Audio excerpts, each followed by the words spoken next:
Today I'm doing a boxing or unboxing video of the new Makita DUR365UZ, and it's an electric cordless brush cutter or strimmer, and it uses the 36 volt power coming from 2 times 18 volt lithium ion batteries.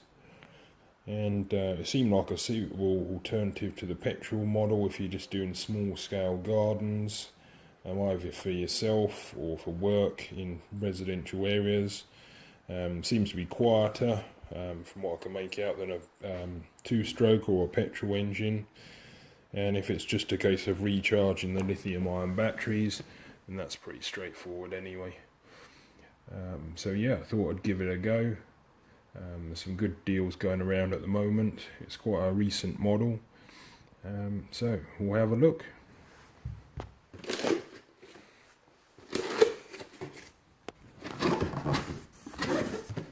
I am doing this one-handed, so bear with me.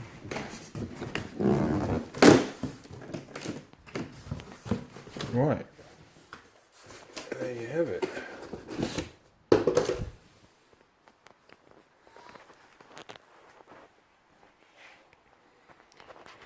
So in the box we've got the 2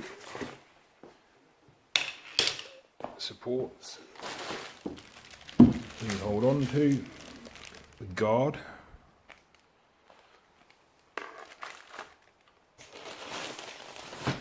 I believe we get some accessories in there as well, which we'll have a look at in a minute.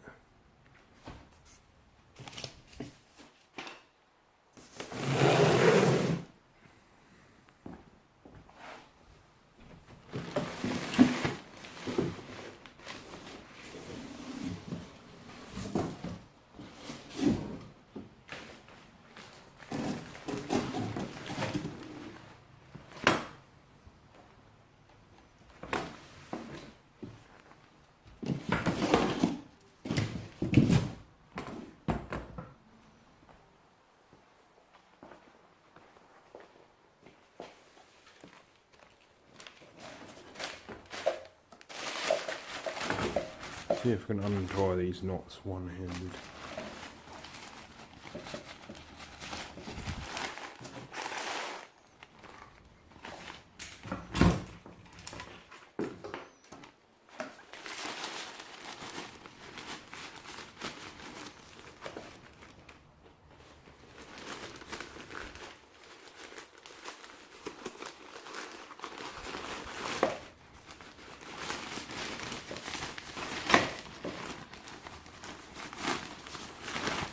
It looks like it could be a reusable accessory bag as well, quite handy to carry about if you're on jobs or in the garden, I suppose. Right, so we've got the spool head here, and they've even put a bit of streamline in it as well, so well done Makita. Bump feed and all the rest of it, so you got that button on the bottom there, just tab it down when you want to release more cord. Excellent, I'm sure we can get that set up. I believe this also doubles up as a brush cutter. You don't actually get the brush cutter components with it as a standard kit, but you do have to buy it as an add-on. But it's good to know that you can make that adaptation should you want to. You've got a strap-in device, so I believe it attaches on your shoulders and gives you that extra bit of support.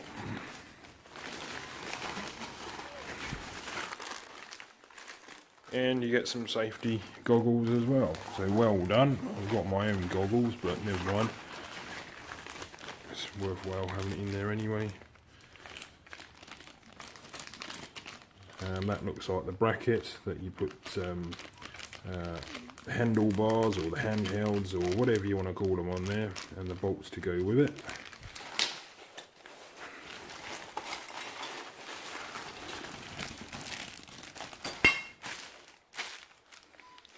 Here you get the hex keys, and it looks like some kind of washer type system, probably for fitting the spool on the end, I'm guessing.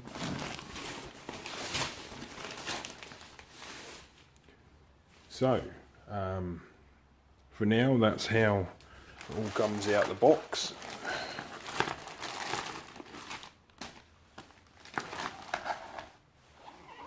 And what I'll do is I'll continue this video once I've got it all assembled. So yeah, it's the main unit. I'll just show you the body of it before I do the main assembly. So yeah, it's a brushless motor. You've got the battery indicators here, and you've got the two connection points on the back here. So they're both for 18 volts.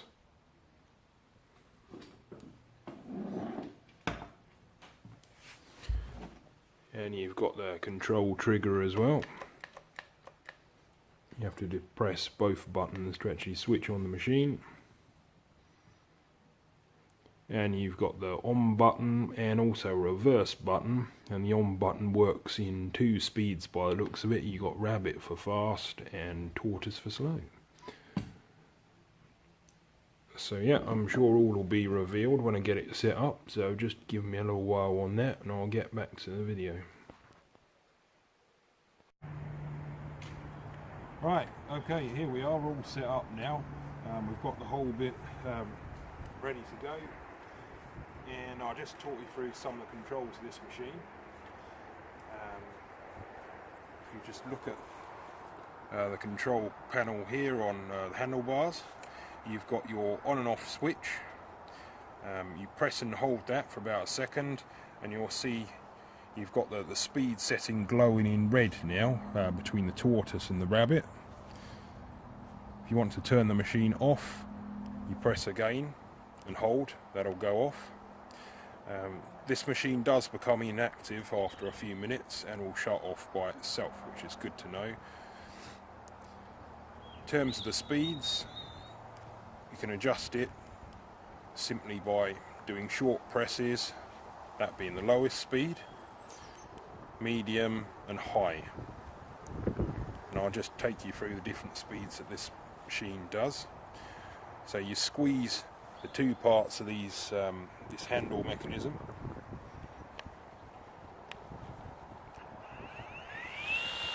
So that's your lowest speed. Medium speed,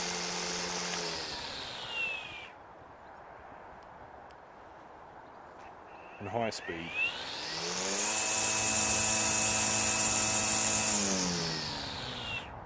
I've already given this machine a good testing in several different applications around the garden and on a few jobs, and I find that the medium speed is probably the best compromise in terms of tall grass and a few weeds, and obviously that saves battery power as well. I'd also like to show you the reverse feature, which is something you obviously don't get on petrol and 2-stroke versions of Strimmers.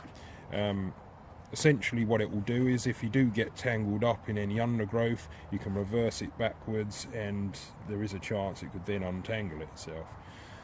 So I can just demonstrate that to you. So if I press reverse, you'll find that this little symbol here will glow green for a second, and you'll see that the end will that will turn clockwise. You'll do that once when you pull the trigger, and the next time you use it, it will then revert to go in the correct direction, which is anti-clockwise. Handy little feature. You might not use it that regularly, but it's good to know you have it. In terms of the batteries, I've got my 2 18-volt lithium-ion Makita batteries on there. So that will give you a total of 36 volts, and you've got a battery indicator on the side here. Just press that and you can see I've got 2 out of 3 bars because I have already been using it today. Very light machine, much lighter than any 2-stroke model of course. It's well balanced. Now I've got it on the shoulder strap, and I would personally say the main advantages of this machine are, frankly, it's just so amazingly quiet compared to a 2-stroke. Less vibration, you've got less fumes going in your face, no fumes in fact. 2 strokes, you're obviously working away there for long periods of time.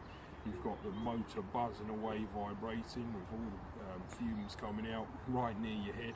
you just don't need it. So for me, for short jobs, even for medium to large size gardens, I find this is just so much more convenient. You can just grab it and go, and obviously you don't need to mix up any two-stroke fuel as well. And of course it's a little bit cheaper to run because of that. You just recharge the batteries. So what I'm going to do is I'm just going to go around and do a bit of a demonstration. I've got a few areas of the garden today that need a bit of trimming, so yeah, we'll see how it goes. And eye protection, and we'll give them a whiz. Okay.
So there you have it. We've gone through a bit of the rough stuff as well, including a few plastic bags, as you can well see, but that's all part of the surprises. And yeah, frankly, that's a pretty good job from an electric motor. Can't complain compared to any two-stroke motor. Certainly good enough for what I use it for every day, and I certainly recommend it. So hope you've enjoyed watching this video. Please like and subscribe, or post any comments down below. It's all helpful feedback. Thanks for now. Over and out.